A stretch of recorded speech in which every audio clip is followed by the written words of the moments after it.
তো মানসিকভাবে একটা অসুস্থ লোক বিশ্ববিদ্যালয়ের মধ্যে কি করে? সে তো থাকবে পাগলাগারদে। কোথায় থাকবে? পাগলাগারদে।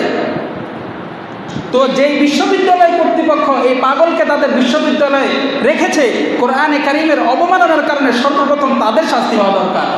সম্মানিত হাজিরিন, একজন মুসলমান হিসেবে যদি কখনো দেখেন কোনো কুলাঙ্গার, কোনো নাস্তিক, মুরতাদ, বেঈমান আমাদের ধর্মগ্রন্থকে অবমাননা করে, আগে ওনারা ওই জায়গায় ধরে সাইজ করবেন, ওই জায়গায় ধরে সাইজ করবেন। এরপরে দেখবেন কি করে প্রশাসনের হাতে তুলে দিবেন। একটা মানসিক ভারসাম্যহীন লোক, সে আর কোনো ধর্মগ্রন্থকে কি করে না? অবমাননা করে না। বাংলাদেশে আর কোনো ধর্ম নাই, হিন্দু ধর্ম নাই, বৌদ্ধ ধর্ম নাই, খ্রিস্টান ধর্মের লোকেরা নাই, তাদের ধর্মগ্রন্থ নাই। ভগবদ্গীতা, তারপরে রামায়ণ, মহাভারত, বাইবেল, ত্রিপিটক, আরো বিভিন্ন ধরনের ধর্মগ্রন্থ বাংলাদেশে আছে কি নাই? আছে। কিন্তু কোনোটারই কি করে না? এই মানসিক ভারসাম্যহীন লোকটা কি করে না? অবমাননা করে না। ঘুরে ফিরে দিন শেষে তারা কি করে? কোরআনেরই অবমাননা করে। কেন? আলহামদুলিল্লাহ, মহান আল্লাহ সুবহানাহু ওয়া তাআলার দরবারে লাখো কোটি শুকরিয়া যে আল্লাহ সুবহানাহু ওয়া তাআলা আমাদেরকে পবিত্র জুমার দিনে আল্লাহ তাআলার ঘর মসজিদে আসার, বসার, দিনই কিছু কথাবার্তা বলার এবং শোনার তৌফিক দান করেছেন। এই জন্য সকলে অন্তরের অন্তঃস্থল থেকে মালিকের দরবারে শুকরিয়া আদায় করি। আলহামদুলিল্লাহ। সম্মানিত হাজিরিন,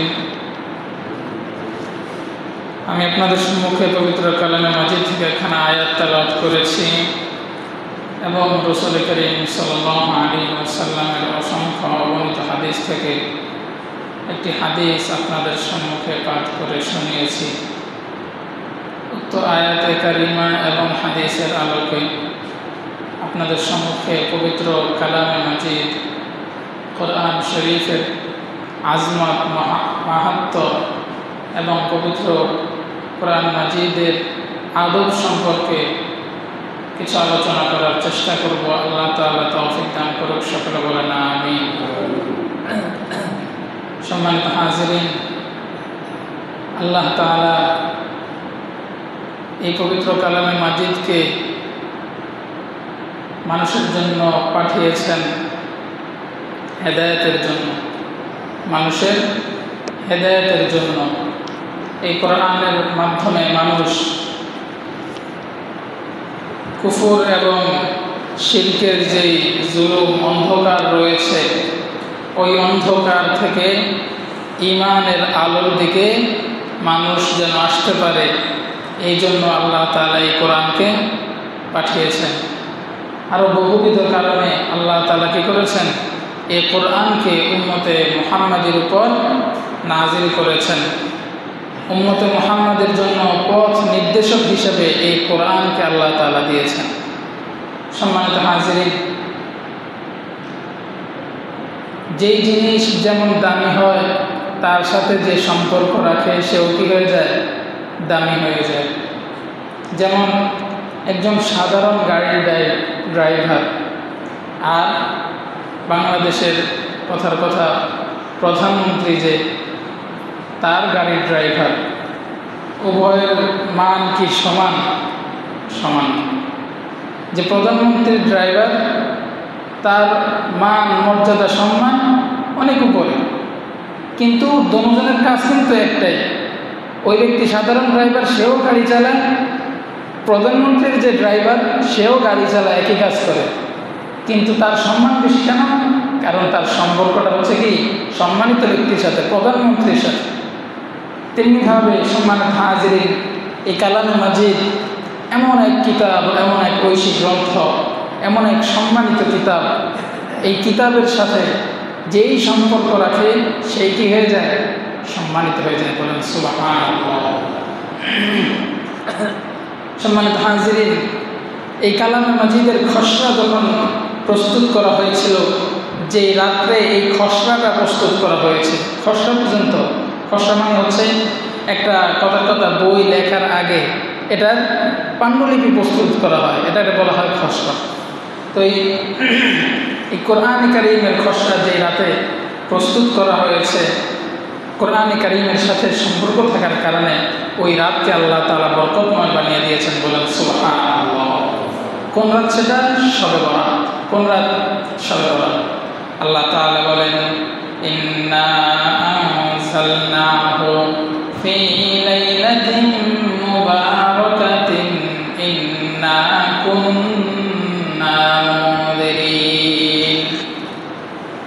আল্লাহ তাআলা বলেন আমি এই কোরআনকে অবতীর্ণ করেছি একটা বরকতময় রাত্রিতে। মুফাসসিরিন ইকরামগণ, কতক মুফাসসিরিন ইকরামগণ বলেন এখানে লাইলাতুল মুবারাকা দ্বারা উদ্দেশ্য হচ্ছে শবে কদর। আবার কতক মুফাসসিরিন ইকরাম বলেন এখানে লাইলাতুল মুবারাক বরকতময় রাত্রি দ্বারা উদ্দেশ্য শবে বরাত। তাহলে এই দুইটার ফয়সালা কি? ফয়সালা হচ্ছে কোরআনে কারীমের খসড়া প্রস্তুত করা হয়েছে শবে বরাতে, কিন্তু নাজিল করা হয়েছে শবে কদরে, বলেন সুবহানাল্লাহ। তো আল্লাহ তাআলা বলতেছেন এই বরকতময় রাত্রিতে আমি কোরআনকে অবতীর্ণ করেছি। তাহলে এই রাত্রটা বরকতময় হয়েছে কিসের কারণে? পবিত্র কোরআনে কারীমের কারণে। এরপরে আল্লাহ তাআলা বলতেছেন ইন্না আনজালনাহু ফি লাইলাতিল কদর, আমি এই কোরআনকে অবতীর্ণ করেছি লাইলাতুল কদরে। এই কোরআনকে অবতীর্ণ করেছি কোন রাতে? লাইলাতুল কদরে। কোরআনের সাথে সম্পর্ক থাকার কারণে এই লাইলাতুল কদর আর কোনো সাধারণ রাত্রির মতো থাকে নাই, বরং এটা অন্য সকল রাত্রি থেকে অনেক গুণ বেশি সম্মানিত হয়ে গিয়েছে। আল্লাহ তাআলা বলেন ওয়া আদরাকা মা লাইলাতুল কদর, হে নবী আপনি কি জানেন লাইলাতুল কদর কি? আল্লাহ তাআলা আবার নিজেই নবীকে বলে দিতেছেন লাইলাতুল কদরি খায়রুম মিন আলফি শাহর, লাইলাতুল কদরটা হচ্ছে 1000 মাসের চাইতেও উত্তম, বলেন সুবহানাল্লাহ। তাহলে এই যে লাইলাতুল কদর 1000 মাসের চাইতে উত্তম হয়ে গেল কিসের কারণে? এই কোরআনের কারণে। কিসের কারণে? কোরআনের কারণে। এরপরে দেখেন লাইলাতুল কদরটা কোন মাসের মধ্যে? রমজান মাসের মধ্যে। রমজান মাসটাও কিন্তু অন্য 12 মাসের চাইতে সবচাইতে উত্তম মাস। কিসের কারণে? কোরআনের কারণে। কোরআনের সাথে সম্পর্ক রাখার কারণে রমজানকে আল্লাহ তাআলা এত শ্রেষ্ঠত্ব দান করেছেন। অন্য একটা মাসে যদি আপনি একটা আমল করেন তাহলে একটাই সওয়াব পাবেন, কিন্তু রমজানকে এতটাই সম্মানিত করা হয়েছে কোরআনের খাতিরে, এতটাই সম্মানিত করা হয়েছে। রমজানে যদি একটা আমল করেন আল্লাহ তাআলা আপনাকে 70টা সওয়াব দান করবেন, বলেন সুবহানাল্লাহ। তাহলে এটাও কিসের কারণে? কোরআনের কারণে। সম্মানিত হাজিরিন, আল্লাহ রাসূল সাল্লাল্লাহু আলাইহি ওয়াসাল্লাম যার উপর আল্লাহ তাআলা কোরআনে মাজিদ কি করেছেন? নাজিল করেছেন। কোরআনে মাজিদ নাজিল করার কারণে আল্লাহ রাসূল সাল্লাল্লাহু আলাইহি ওয়াসাল্লাম হয়ে গিয়েছেন ইমামুল আম্বিয়া, সকল নবীগণের সরদার, বলেন সুবহানাল্লাহ। সকল নবীগণের সরদারকে আমাদের নবী মুহাম্মদুর রাসূলুল্লাহ সাল্লাল্লাহু আলাইহি ওয়াসাল্লাম। তাহলে বোঝা যাচ্ছে কোরআনের সাথে যে সম্পর্ক রাখে সেই কি হয়? সম্মানিত হয়ে যায়। দেখেন এই যে একটা চেয়ার, অনেক দামি কাঠ, কিন্তু এই চেয়ারটা বানাইতে অনেক টাকা খরচ হয়েছে। এটার মধ্যে করা হয়েছে, নকশা করা হয়েছে, বার্নিশ করা হয়েছে, অনেক কিছু করা হয়েছে। এটার মধ্যে বিশাল অঙ্কের কি আছে? একটা খরচ হয়েছে, বুঝছে না? তো এটার মধ্যে আমরা বসতেছি, এটার মধ্যে পা লাগাইতেছি, হ্যাঁ, এটার কোনো সম্মান করতেছি? করি না। যেভাবে ইচ্ছে এটারে সেভাবে কী করতেছি? ব্যবহার করতেছি। কিন্তু একটা রেহাল, এটা ওই ধরেন না কোরআনে কারীমের যে রেহালগুলো আছে ওটা কি এটার মতো দামি? বলেন না, রেহাল বানাইতে কি এটার মতো, এটার যে খরচ হয়েছে ওরকম খরচ হয়? এটার মতো দামি কাঠ ব্যবহার করা হয় না। নর্মাল কাঠ দিয়ে ব্যবহার করা হয়, যার দামও খুব স্বল্প, 100 বা 150 টাকা দাম। কিন্তু ওই রেহালটা কোরআনের সাথে সম্পর্ক রাখার কারণে, কোরআন কারীমকে ওই রেহালের উপর রেখে পড়ার কারণে, এই রেহালের সাথে যদি ভুলক্রমে আমাদের পা লেগে যায় আমরা সেটাকে কী করি? সালাম করি, সম্মান করি। কিসের কারণে? কোরআনের সাথে সম্পর্কের কারণে। তো সম্মানিত হাজিরিন, তো কোরআনের সাথে যে সম্পর্ক রাখে সেই কি হয়ে যায়? সম্মানিত হয়ে যায়। কিন্তু আজকাল আমাদের মুসলমানদের এত অধঃপতন, এত সম্মানিত কিতাব আল্লাহ তাআলা আমাদেরকে দিয়েছেন, তারপরও আজকে মুসলমানদের এত অধঃপতনের কারণ কি? জায়গায় জায়গায় আজকে মুসলমান শুধু কাফেরদের হাতে কি করতেছে? মায়ের খাইতেছে। কারণ কি? এই অধঃপতনের কি কারণ? এই অধঃপতনের দুইটা কারণ। কয়টা কারণ? দুইটা কারণ। এই দুইটা কারণ বলেছেন শেখুল হিন্দ হযরত মাহমুদ হাসান দেওবন্দি রহমতুল্লাহি আলাইহি। তো এই দুইটা কারণ বলার আগে যিনি এই দুইটা কারণ বলেছেন তার সম্পর্কে কিছুটা ধারণা থাকা দরকার। এই শেখুল হিন্দ মাহমুদ হাসান দেওবন্দি রহমতুল্লাহি আলাইহি তিনি কে? তিনি হচ্ছেন দারুল উলুম দেওবন্দ। বাংলাদেশে যে হাজার হাজার কওমি মাদ্রাসা আছে, কওমি মাদ্রাসাগুলা যেই নিয়ম কানুন অনুসরণ করে চলে, যে আদর্শকে অনুসরণ করে চলে, সেটা হচ্ছে দারুল উলুম দেওবন্দ। এটা কোথায় অবস্থিত? ভারতে। কোথায়? ভারতে। তো এই দারুল উলুম দেওবন্দের শেখুল হাদিস ছিলেন এই মাহমুদ হাসান দেওবন্দি রহমতুল্লাহি আলাইহি। এমনকি তিনি ছিলেন দারুল উলুম দেওবন্দের সর্বপ্রথম তালিবুল ইলম, সর্বপ্রথম ছাত্র। তিনি কি ছিলেন? সর্বপ্রথম ছাত্র। আল্লাহ তাআলা তাকে এত জ্ঞান দান করেছেন, পাশাপাশি আল্লাহ তাআলার সাথে সম্পর্ক, উম্মতকে নিয়ে ফিকির, জিকির, ফিকির দিয়ে আল্লাহ তাআলা তাকে ভরপুর করে দিয়েছেন, কামিয়াব করে দিয়েছেন। তো এই মাহমুদ হাসান দেওবন্দি রহমতুল্লাহি আলাইহি ব্রিটিশ আমলে সারা ভারতবর্ষ জুড়ে কাদের রাজত্ব ছিল? ইংরেজদের রাজত্ব ছিল। ইংরেজদেরকে খেদানোর জন্য ওই দারুল উলুম দেওবন্দের চাটাইয়ের মধ্যে বসে তিনি তাদেরকে খেদানোর জন্য একটা আন্দোলন পরিচালনা করেছিলেন, যে আন্দোলনটা ইতিহাসের পাতায় রেশমি রুমাল আন্দোলন নামে পরিচিত। তো ইংরেজ খেদাও আন্দোলন, ইংরেজদেরকে বিতাড়িত করার জন্য তিনি কিছু প্ল্যান প্রোগ্রাম করেছেন। কি প্ল্যান? প্ল্যানটা ছিল এমন যে তিনি আফগানিস্তান এবং পাকিস্তানের যে সমস্ত স্বায়ত্তশাসিত জাতিগোষ্ঠীরা আছে তাদেরকে একত্রিত করে তিনি অনেক বড় একটা আন্দোলন পরিচালনা করবেন। কাদের বিরুদ্ধে? ইংরেজদের বিরুদ্ধে। এই জন্য তিনি কি করেন? হজর সফরে যান। কোথায় যান? হজর সফরে। হজর সফরে যাওয়ার পর তৎকালীন এই তুরস্কের অন্যতম একজন বড় জেনারেল আনোয়ার কামাল পাশার সাথে তার সাক্ষাৎ হয়।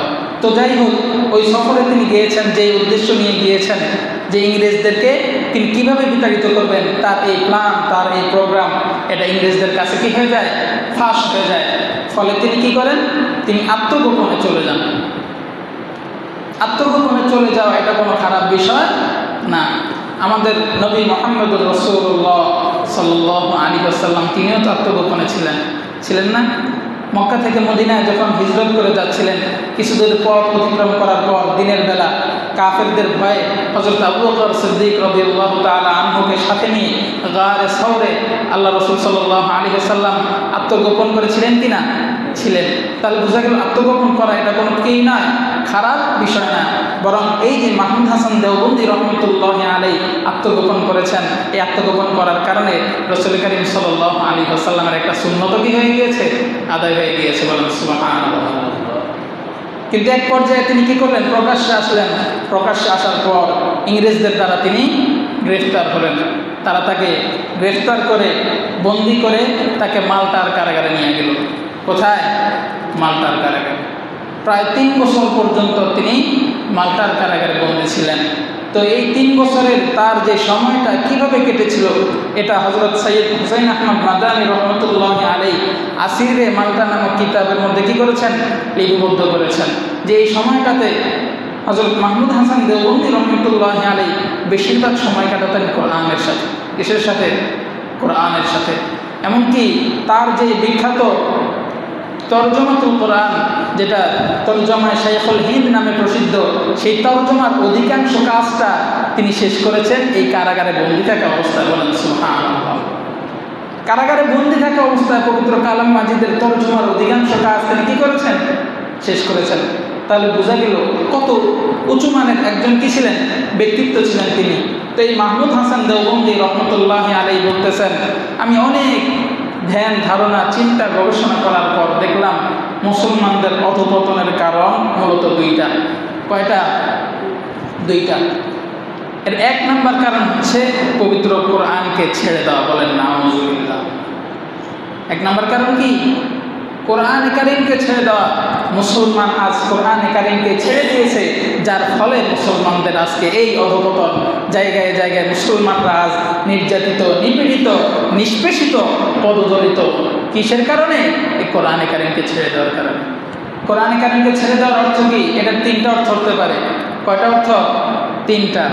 এক নাম্বার, কোরআন কারীমের তেলাওয়াতকে ছেড়ে দেওয়া। কোরআন কারীমের তেলাওয়াত ছেড়ে দেওয়া, কোরআন কারীম তেলাওয়াত না করা, পাঠ না করা। আজকাল কোরআন কারীমের তেলাওয়াত দেখা যায়? বলেন না, দেখা যায়? যায় না। আগেকার মা বোনরা কত সুন্দর সকালে ফজরের নামাজের সময় উঠতেন, উঠে কি করতেন? ফজরের নামাজ পড়ার পর সুন্দর করে কোরআন কারীম নিয়ে বসে যেতেন। আজকাল আপনি ঘুরে দেখেন, কোনো ঘরে পাবেন না যেখান থেকে কোরআন কারীমের তেলাওয়াতের আওয়াজ আসতেছে। কোরআন কারীমের তেলাওয়াতের আওয়াজ আসলে তো দূরের কথা, ফজরের যে 2 রাকাত ফরজ নামাজ, ওই ফরজ নামাজ পড়ার জন্যই তো কি করে না, ওঠে না, ঘুমিয়ে থাকে। সকাল 9টা, 10টা, 11টা বাজে ঘুম থেকে ওঠে। আর আমরা যারা পুরুষ আছি, আমাদের ব্যস্ততার কি নাই, শেষ নাই। সকালে ঘুম থেকে উঠে খাবার খেয়ে সবাই সবার কর্মস্থল ফিরে যাই, বিকেলবেলা আসি বা রাত্রে আসি, রাত্রে আসার পর আবার খাবার দাবার খেয়ে আবার ঘুম, আবার সকালে উঠি, আবার কাজে যাই। এভাবেই চলতেছে কি আমাদের দিনকাল। কোরআনকে দেওয়ার মতো সময় আমাদের নাই। সম্মানিত হাজিরিন, তাহলে কোরআনকে ছেড়ে দেওয়ার এক নম্বর উদ্দেশ্য, এক নম্বর বিষয় হচ্ছে কোরআন কারীমের তেলাওয়াতকে কি করা? ছেড়ে দেওয়া। 2 নম্বরে কোরআন কারীমের অর্থ বোঝার চেষ্টা করা ছেড়ে দেওয়া। কোরআন কারীম তেলাওয়াতকারী তো নাই, যে 2-1 যারা পাঠ করে তারাও কোরআন কারীমের কি করে না? অর্থ বোঝার চেষ্টা করে না, এমনি শুধু রিডিং করতে থাকে। 3 নাম্বার, কোরআন কারীমে আল্লাহ তাআলা যে দিক নির্দেশনা দিয়েছেন, ওই দিক নির্দেশনা অনুযায়ী আমল না করা।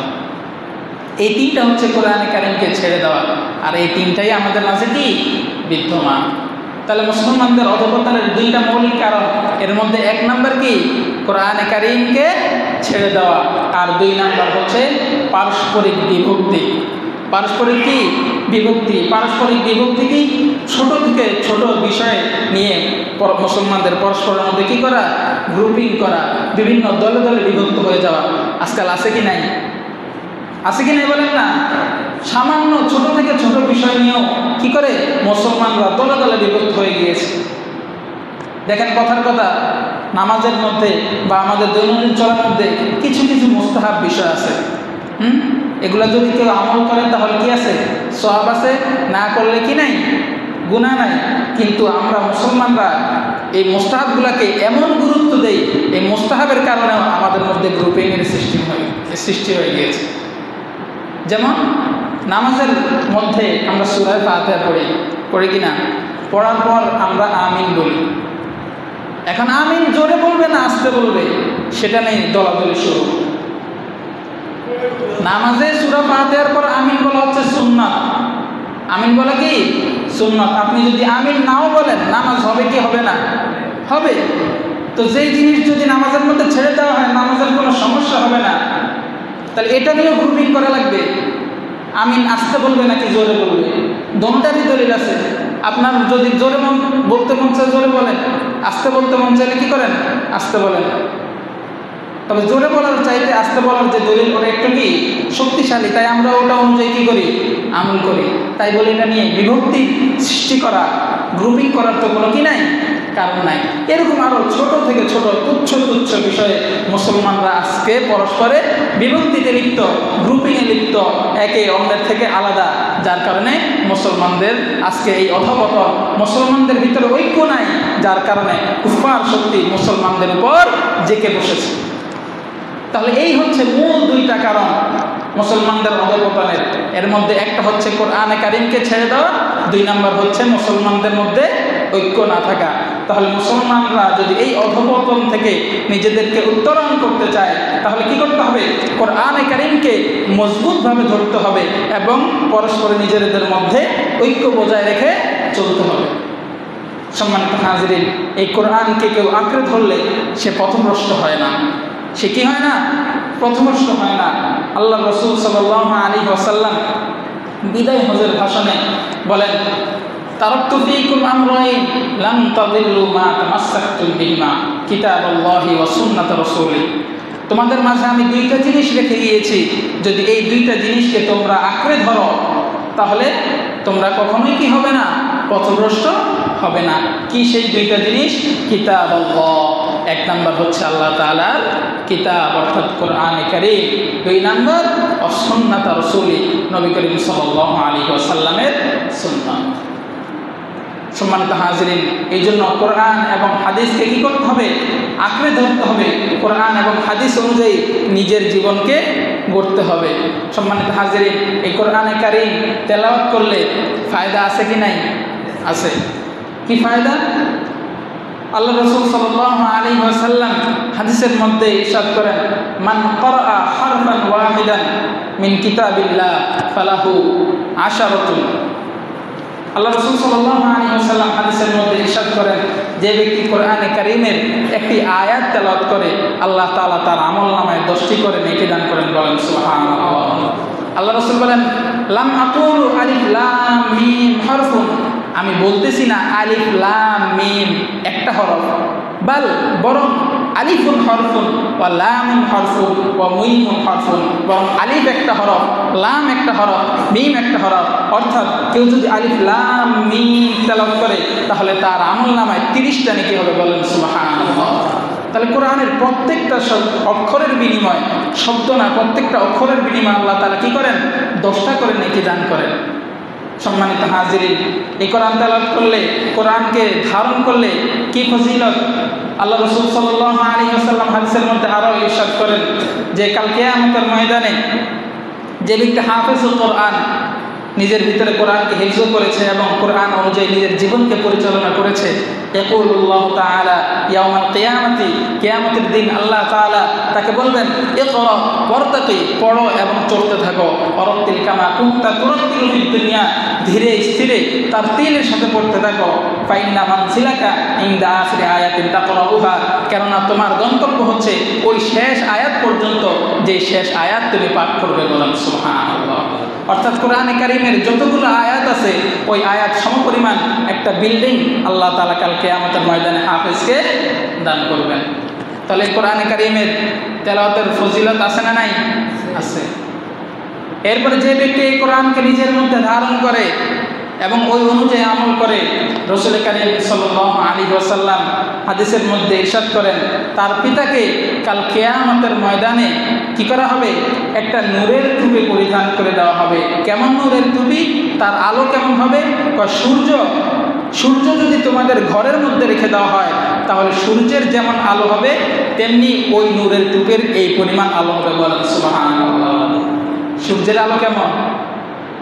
পৃথিবী থেকে কত লক্ষ কোটি মাইল দূরে সূর্য, ওই সূর্য সারা বিশ্বব্যাপী কি করে? আলো ছড়ায়। আর ওই সূর্যটাই যদি আমার ঘরের মধ্যে আনা হয়, একে তো আমার ঘরের মধ্যে কি হবে না? জায়গাই হবে না। দ্বিতীয়ত ঘরের মধ্যে যদি জায়গা হয়েও যায় তাহলে তার কি পরিমাণ আলো হবে? তাহলে একজন হাফেজ কোরআনের বাবাকে আল্লাহ তাআলা কাল কিয়ামতের ময়দানে কি করবেন? এরকম একটা নূরের টুপি পরিধান করিয়ে দিবেন, যার আলো দিক বিদিকে কি করবে? ছড়িয়ে যাবে। আল্লাহ রাসূল সাল্লাল্লাহু আলাইহি ওয়াসাল্লাম বলতেছেন, একজন হাফেজ কোরআনের বাবাকে যদি আল্লাহ তাআলা কি করেন? এই সম্মান দান করেন, তাহলে যে হাফেজ কোরআন, যে কোরআন নিজের মধ্যে ধারণ করেছে, যে কোরআন অনুযায়ী নিজের জীবনকে পরিচালনা করেছে, তাকে আল্লাহ তাআলা কি দিতে পারেন? এটা তো কল্পনা করলেই বোঝা যায়। সম্মানিত হাজিরিন, এই জন্য কোরআনে কারীম কি করতে হবে? তেলাওয়াত করতে হবে, পাশাপাশি কোরআনের শিক্ষা অনুযায়ী নিজের জীবনকে পরিচালনা করতে হবে। সম্মানিত হাজিরিন, এই কোরআনের কিছু আদব আছে। কোরআনের কি আছে? আদব আছে। আল্লাহ তাআলা বলেন, লা ইয়ামাসসুহু ইল্লাল মুতাহহারুন, এই কোরআনকে পবিত্রতা অর্জনকারী ব্যতীত আর কেউ স্পর্শ করতে পারবে না। কেউ যদি কোরআন কারীম ধরে ধরে পড়তে চায় তাহলে তার কী করতে হবে? অবশ্যই ওযু করতে হবে। তবে যদি কেউ মুখস্থ করতে চায় তখন তার ওযু থাকা আবশ্যক না, তবে ওযু থাকাটা উত্তম, ভালো। এরপরে কোরআনে কারীমের আরও অনেকগুলো আদব আছে। কেউ যদি কোরআনে কারীম তেলাওয়াত করতে চায় তাহলে সুন্দর করে ওযু করে নেবে। ওযু করার পর তার যে ভালো উত্তম কাপড়টা আছে ওই কাপড়টা সে কী করবে? পরিধান করবে। তার কাছে সুগন্ধি থাকলে সুন্দর মতো তার শরীরের মধ্যে সুগন্ধি লাগাবে। এরপরে কোনো একটা নিরিবিলি জায়গায় বসে পশ্চিম দিকে কেবলার দিকে ফিরে সে ধীরে সুস্থে কোরআনে কারীমের আয়াত কী করবে? তেলাওয়াত করতে থাকবে। এরপরে কোরআনে কারীমের আয়াতগুলো যখন তেলাওয়াত করবে, যখন রহমতের আয়াতগুলো আসবে তখন সে আল্লাহ তাআলার কাছে রহমতের আশা করবে। আর যখন আযাবের আয়াতগুলো আসবে তখন সে মনে মনে আল্লাহ তাআলার আযাবের ভয় পাবে এবং আল্লাহ তাআলার কাছে এই আযাব থেকে কী চাইবে? পানা চাইবে। এভাবে কোরআনে কারীমের আরও বহু কি আছে? আদব আছে। সম্মানিত হাজিরিন, যে কোরআন আমাদের চক্ষুমণি, আমাদের এত গুরুত্বপূর্ণ একটা গ্রন্থ, যে কোরআনকে আমরা এত আদবের সাথে আমাদের বুকে ধারণ করি, কোনো ক্রমে ভুলক্রমে যদি কী করে কোরআনের সাথে আমাদের পা লেগে যায় তাহলে আমরা সেটাকে সালাম করি, বুকের মধ্যে নেই, চুমু খাই। আর সেই কোরআনের বাংলাদেশের মতো 90% মুসলমানদের দেশে এই কোরআনের কী করা হয়? অবমাননা করা হয়। কিছুদিন পূর্বে দেখছেন না, এই যে গত শনিবার বা রবিবারের ঘটনা, ঢাকা নর্থ সাউথ ইউনিভার্সিটির মধ্যে এক হিন্দু যুবক নাম অপূর্ব পাল, সে শীষ বাজাচ্ছে আর মোবাইলে ভিডিও ধারণ করতেছে আর কোরআনের পাতা উল্টিয়ে সে পায়ের নিচে রেখে লাথি দিতেছে। বলেন নাউযুবিল্লাহ মিন যালিক। কত বড় মারাত্মক বিষয়! 90% মুসলমানদের এই দেশে কিছুদিন পরে কোরআনের অবমাননা করা হয়, কিন্তু এর যথাযথ কোনো শাস্তি আমরা দেখতে পাই না। কোরআনে কারীমের যদি কেউ অবমাননা করে তার কি শাস্তি হবে? বাংলাদেশের যে দণ্ডবিধি আছে এই দণ্ডবিধি অনুযায়ী যে কোনো ধর্মীয় গ্রন্থকে কেউ যদি কী করে? অবমাননা করে, তার শাস্তি হচ্ছে 2 বছর থেকে নিয়ে 10 বছর পর্যন্ত কি? জেল, কারাদণ্ড। তো এই যে আইন আছে এই আইনের কোনো প্রয়োগ বাংলাদেশের মধ্যে আছে? নাই। বরং এই যে যারা অপরাধীদেরকে পুলিশ কী করে? গ্রেফতার করে, তাকে জনগণের মায়ের থেকে আরও কী করে? হেফাজত করে। তাকে শাস্তির জন্য জেলের মধ্যে ভরে না, বরং তাকে কী করে? জেলের মধ্যে জামাই আপ্যায়নে রাখে। এই হচ্ছে বাংলাদেশের অবস্থা। সম্মানিত হাজিরিন, গত বছর যখন ফ্যাসিস্ট হাসিনা পলায়ন করেছিল তখন সারা বাংলাদেশের হুজুররা কী করেছে? মন্দিরের মধ্যে পাহারা দিয়েছে। কেন? যাতে কেউ সাম্প্রদায়িক দাঙ্গা সৃষ্টি করার জন্য মন্দিরের মধ্যে আক্রমণ করতে না পারে। হুজুরদের এই পরিশ্রমের কারণে বাংলাদেশে ওই সময়ে কোনো সাম্প্রদায়িক দাঙ্গার সৃষ্টি হয়নি। যদিও ভারতীয় এজেন্টরা অনেক চেষ্টা করেছিল, আল্লাহ তাআলার রহমতে ওইরকম কোনো দাঙ্গার সৃষ্টি হয় নাই। কিন্তু দিন শেষে সেই আমাদেরকে এই প্রতিদান দেওয়া হলো। আমাদের ধর্মগ্রন্থকে কী করা হয়? অবমাননা করা হয়। যে লোকটা আমাদের ধর্মগ্রন্থকে অবমাননা করেছে, অনেকে বলছে এই লোকটা নাকি কি মানসিকভাবে অসুস্থ। তো মানসিকভাবে একটা অসুস্থ লোক বিশ্ববিদ্যালয়ের মধ্যে কি করে? সে তো থাকবে পাগলাগারদে। কোথায় থাকবে? পাগলাগারদে। তো যেই বিশ্ববিদ্যালয় কর্তৃপক্ষ এই পাগলকে তাদের বিশ্ববিদ্যালয়ে রেখেছে, কোরআনে কারীমের অবমাননার কারণে সর্বপ্রথম তাদের শাস্তি হওয়া দরকার। একটা মানসিক ভারসাম্যহীন লোক, সে আর কোনো ধর্মগ্রন্থকে কী করে না? অবমাননা করে না। বাংলাদেশে আর কোনো ধর্ম নাই, হিন্দু ধর্ম নাই, বৌদ্ধ ধর্ম নাই, খ্রিস্টান ধর্মের লোকেরা নাই, তাদের ধর্মগ্রন্থ নাই। ভগবদ্গীতা, তারপরে রামায়ণ, মহাভারত, বাইবেল, ত্রিপিটক, আরও বিভিন্ন ধরনের ধর্মগ্রন্থ বাংলাদেশে আছে কি নাই? আছে। কিন্তু কোনোটারই কী করে না? এই মানসিক ভারসাম্যহীন লোকটা কী করে না? অবমাননা করে না। ঘুরে ফিরে দিন শেষে তারা কী করে? কোরআনেরই অবমাননা করে। কেন? বাংলাদেশের সংখ্যালঘু যারা আছে তাদেরকে প্রোটেক্ট করা, তাদের নিরাপত্তা দেওয়াই কি আমাদের অপরাধ নাকি? এই যে হিন্দু এক যুবকের পক্ষ থেকে কী করা হলো? এই কোরআনের অবমাননা করা হলো। আফসোসের বিষয়, হিন্দুদের পক্ষ থেকে এটার সর্বপ্রথম প্রতিবাদ হওয়া দরকার ছিল। কিন্তু কেউ কি করে নাই? প্রতিবাদ করে নাই। আজকে দেখেন, যদি কোনো মন্দিরের মধ্যে আক্রমণ হয়, হিন্দুদের কোনো ধর্মগ্রন্থের উপর কেউ যদি অবমাননা করে, দেখবেন হিন্দুদের আগে সর্বপ্রথম মুসলমানরা সেটা নিয়ে কথা বলবে। হিন্দুদের আগে কে কথা বলবে?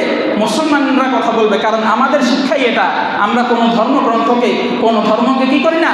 ছোট করি না, কোনো ধর্মকে অপমান করি না। কিন্তু আমাদের সংখ্যালঘু ভাইরা যারা আছে, তারা সুযোগ পেলে আমাদের ধর্মকে অপমান করতে তারা ছাড়ে না। নর্থ সাউথ ইউনিভার্সিটির ওই যে ছেলেটা কোরআনে কারিমকে অবমাননা করেছে, তখন মুসলমান যেই কজন যুবক ওই জায়গায় তাকে দেখছে, ওই সময় দরকার ছিল ওই জায়গায় ছিঁড়ে ফেলা। পরবর্তীতে যা পুরা ভার্সিটির পোলাপান কি করেছে, আন্দোলন করেছে, সেটা ভিন্ন বিষয়। কিন্তু ওই জায়গায় ওই ছাড়া পাইল কিভাবে?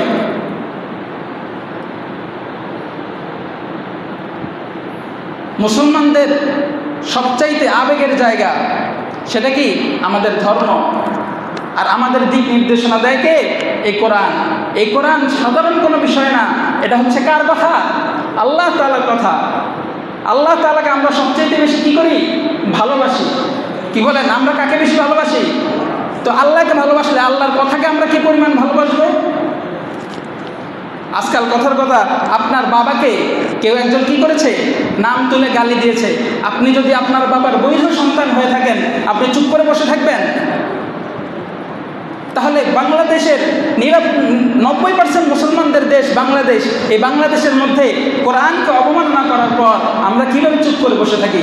বাংলাদেশের সংবিধানের মধ্যে, দণ্ডবিধির মধ্যে কোনো ধর্মীয় গ্রন্থকে অবমাননা করার নির্দিষ্ট কোনো শাস্তি নাই কেন? সামনে যখন নির্বাচন আসতেছে, নির্বাচন আসবে, তখন যারা আপনাদের কাছে ভোট চাইতে আসবে, তখন তাদেরকে প্রশ্ন করবেন যে সংসদে যখন যাবেন, তখন আমাদের ধর্মীয় যে স্বাধীনতা আছে, আমাদের কোরআনের যে সম্মান আছে, এই সম্মানকে রক্ষা করার জন্য আপনারা কি করবেন আগে সেটা আমাদেরকে ওয়াদা দেন, এরপর আমরা আপনাকে কি করব? ভোট দিব। এর রাস্তাঘাট করা এরা এমপির কাজ না, পৌরসভার কাজ। এমপির কাজ কি করা? সংসদে গিয়ে জনপ্রতিনিধি, জনগণের কথা তুলে ধরা, আইন প্রণয়ন করা।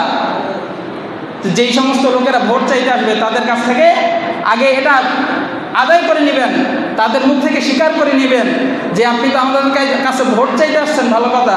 তো বলেন, সংসদে গিয়ে কোরআনকে হেফাজতের জন্য কি করবেন? আগে এটা বলেন। সম্মানিত হাজরিন, আমরা চাই না কোনো ধর্মগ্রন্থের অবমাননা হোক, কোনো ধর্মগ্রন্থের কী করা হোক? অবমাননা হোক, এটা আমরা চাই না। আমরা কখনো বলিও না।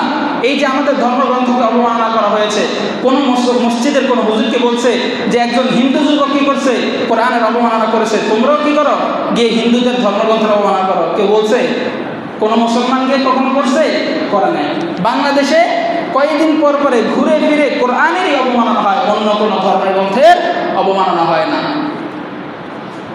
এটার জন্য কঠোর আইন হওয়া দরকার, কঠোর আইন পাশ হওয়া দরকার। শুধু কোরআন না, যদিও দিন শেষে কোরআনেরই অবমাননা হয়, কিন্তু আমরা চাই একটা ধর্মীয় গ্রন্থ, চাই সেটা যেই ধর্মেরই হোক, যেই ধর্মেরই হোক, ধর্মীয় গ্রন্থ অবমাননার একটা কঠোর শাস্তি এটা কি করা হোক? প্রয়োগ করা হোক, প্রণয়ন করা হোক। এবং শুধু প্রণয়ন করলে হবে না, এটা প্রয়োগও করতে হবে। বাংলাদেশে আইন আছে ঠিকই, কিন্তু আইনের কি নাই? প্রয়োগ নাই। আইন আছে ঠিকই, আইনের প্রয়োগ নেই। যে কোনো বড় বড় অপরাধ কি হয়? সংগঠিত হয়, কিন্তু এটার যথাযথ কোনো শাস্তি দেওয়া হয় না। যেমন ধর্ষণ নিয়ে কি আইন আছে? ওটারও কি নাই? প্রয়োগ নাই। ধর্ষণ করার পর যে ধর্ষিতা সে মৃত্যুবরণ করে, আর কয়েক মাস আগেই কি করেছে? দুনিয়া থেকে ছেড়ে চলে গেছে, কিন্তু যে ধর্ষক সে এখনো দুনিয়ার মধ্যে শ্বাস নিতেছে, খুব সুন্দরভাবে জীবনযাপন করতেছে। এই হচ্ছে আমাদের দেশের অবস্থা। বাংলাদেশে না আছে কোনো আইন, আর আইন থাকলেও না আছে এটার কোনো প্রয়োগ, যার কারণে এই ধরনের অন্যায় অপরাধ একের পর এক সংগঠিত হতেই থাকে। সম্মানিত হাজিরিন, একজন মুসলমান হিসেবে যদি কখনো দেখেন কোনো কুলাঙ্গার, কোনো নাস্তিক, মুরতাদ, বেঈমান আমাদের ধর্মগ্রন্থকে অবমাননা করে, আগে ওনারা ওই জায়গায় ধরে সাইজ করবেন, ওই জায়গায় ধরে সাইজ করবেন। এরপরে দেখবেন কি করে? প্রশাসনের হাতে তুলে দিবেন। শুরুতেই যদি প্রশাসনের হাতে তুলে দেন, প্রশাসন এটার কোনো যথাযথ ব্যবস্থা নেবে না, কোনো শাস্তি দিবে না। আমরা এটা বলতাম না, বলতে চাইও না। বাংলাদেশের সরকার কোরআন অবমাননা করা অথবা যে কোনো ধর্মীয় গ্রন্থ অবমাননা করার জন্য নির্দিষ্ট একটা শাস্তি করুক, নির্ধারণ করুক এবং সেটার যথাযথ প্রয়োগ করুক, তাহলে আমরা এই কথা বলবো না। যতদিন পর্যন্ত এইসব আইন কানুন না হবে ততদিন পর্যন্ত কেউ যদি কোনো ধর্মীয় গ্রন্থকে কী করে অবমাননা করে, ওটার ওই জায়গায় ধরে কী করবেন, আত্মহত্যা করে ফেলবেন। একজন মুসলমান হিসাবে আপনার এটা ইমানি দায়িত্ব। আপনার বাবার বিরুদ্ধে কেউ যদি গালি দেয়, কথা বলে, আপনি তো তখন চুপ করে থাকেন না। সেখানে আমরা আল্লাহ তাআলাকে সবচেয়ে বেশি ভালোবাসি, সে আল্লাহ তাআলার কথাকে অপমান হতে দেখে চুপ করে বসে থাকবো, এটা তো আমার মিথ্যা ভালোবাসার প্রমাণ। আমি যে মুখে মুখে বলি আমি আল্লাহকে ভালোবাসি, এটা আমার ভালোবাসার প্রমাণ না। আল্লাহ তাআলা আমাদেরকে বুঝার তৌফিক দান করে, সকালবেলা না আমিন। সম্মানিত হাজিরিন, এই বলতেছিলাম মুসলমানদের অধঃপতনের ওই যে মূল দুইটা কারণ, এই দুইটা কারণকে দূর করতে হবে।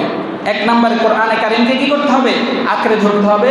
দুই নম্বরে দল মত নির্বিশেষে আমরা যেই আকীদা নিজেদের মধ্যে লালন করি না কেন, দিন শেষে ইসলামের মৌলিক যে বিষয়গুলো আছে, আল্লাহ, কোরআন, নামাজ, তাওহীদ, এই বিষয়গুলোতে যাতে আমরা কি করতে পারি, ঐক্যবদ্ধ হয়ে যত ধরনের ষড়যন্ত্র আছে এই ষড়যন্ত্রকে যেন আমরা কি করতে পারি, রুখে দিতে পারি। এই জন্য আমাদের মধ্যে কি দরকার, ঐক্য দরকার। তাহলেই কোনো নাস্তিক কুলাঙ্গার কি করতে পারবে না, আমাদের ধর্মগ্রন্থ, আল্লাহ, নবী কাউকে নিয়ে অবমাননা করতে পারবে না। আল্লাহ তাআলা আমাদেরকে বুঝার তৌফিক দান করে, সকলে বলেন আমিন। ওয়া আখিরু দাওয়ানা আলহামদুলিল্লাহি রাব্বিল আলামিন। যারা সুন্নাত পড়েন না তারা কবুল জমা করেন।